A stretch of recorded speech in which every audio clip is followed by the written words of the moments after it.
The topic is the perceptions of race and nationality in the United States. And of course, we have with us to talk about these perceptions Dr. ESchmeller from Tennessee State University. Dr. Schmeller, what we'd like to do today, as we promised during the end of the first segment, is to really talk about the issue of race itself, which is to say that, and I think a good place to start would be Columbus's voyage to the New World in 1492. And so let's look at these various cultures coming together and how this issue of difference, you see, but the racial difference, our colors and et cetera, played an important part in the history of race and et cetera. Let's do it from that perspective. Okay. Yeah, I mean, obviously, when Columbus arrived, that how he was perceived the Native Americans would change over time, but the early Spanish and Portuguese contact with Africa and the use of African labor definitely kind of influenced that. And the kind of perception of inferiority of one race over another, I mean, it's got a longer history than even with Columbus. And in my book, I kind of discuss a little bit about something called the Great Chain of Being, which has a longer history back to the era of antiquity, when we were trying to place a reason we were here, created a hierarchical order of, you know, man's up, well, obviously God was on top, angels, man, plants, all the way down to rocks and minerals. And when the Renaissance came, and obviously the rebirth of learning and ultimately leading to exploration, there was a renewed interest in the Great Chain of Being. And this chain of being, as we discussed with race, early 18th century, when there's contact now with these new races from the European point of view. You know, suddenly we have contact regularly with Africans, these new people in this new world that we don't really know who they are, where they came from. There was a renewed interest in the Great Chain of Being, particularly, obviously, in the mankind part. Let's try and break that down even further, in other words, to put it in an overall larger scheme. And I guess the science, we call them scientists, but the race science of the time was definitely an effort here to classify, measure body parts from different people. We have things like cranial capacity and facial structure. And two of the earliest people, Carl Linnaeus and Blumenbach, basically kind of divided, came up with the concept of Caucasian, the people that are white and come from the Caucasus Mountains originally, the Negroid races, the Indio races, the Mongoloid, the Chinese, in other words. In this early period, you don't see the kind of, just obviously putting it in a structure, that these races are different. Not specifically, you don't see it until a little bit later that obviously the Caucasian seems to kind of creep up to the top, that's the race that has moved ahead of the others.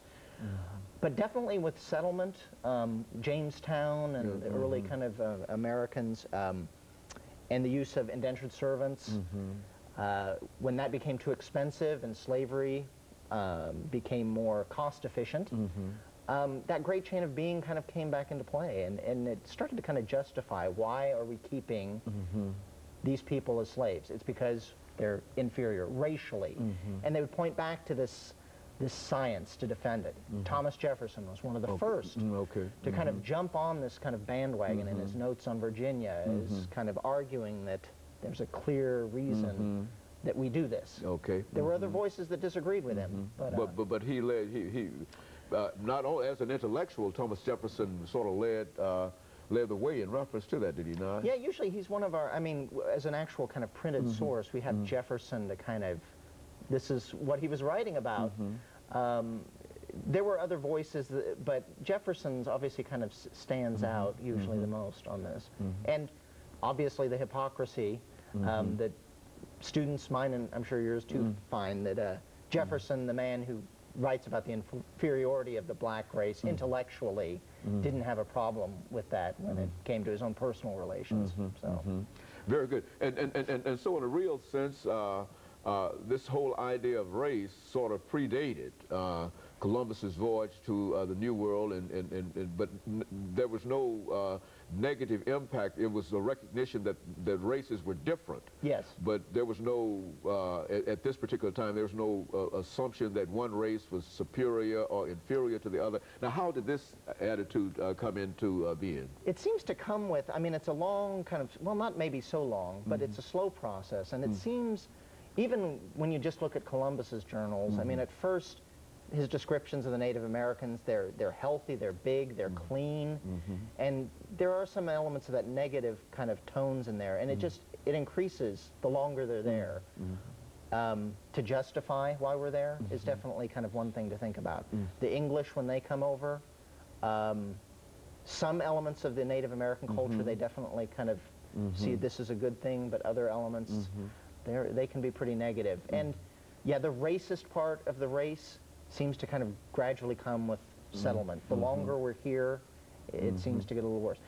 And problems in the Americas definitely influence it as well. To jump forward to Andrew Jackson's era, that's as slavery is getting truly established, the cotton expansion, and we're having some slave revolts. Nat Turner's big slave revolt. There's a real effort to, we've got to define kind of blacks as inferior. There's a reason they are slaves. They are animal-like, and we need to keep them down and give them the benefits of our culture.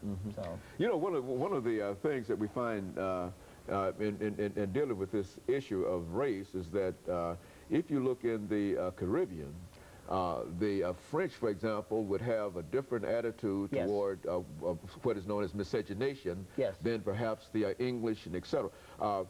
Speak to that issue of the difference that they saw in dealing with miscegenation and etc. I mean, speak to that as an issue. Yeah, well, yeah, I mean, that's kind of that's something students are always interested too about, obviously how the Spanish would come up with a term, mulatto, for these intermarriage, assuming that a mule then is sterile.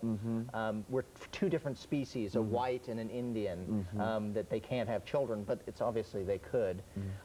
Yeah, the Spanish settlement, obviously they wanted to kind of make the Indians Spanish in their own unique way, whereas the English definitely kept more of a distance. To some extent, they came with their families. Okay. And that's a big part. And of course, what we're doing here, Dr. Schmeller, is to end this particular segment and to come back with this third segment that'll give you an opportunity to amplify some of the things that you're saying. And we'll be back with our audience following this very, very short commercial break. Hi. The topic is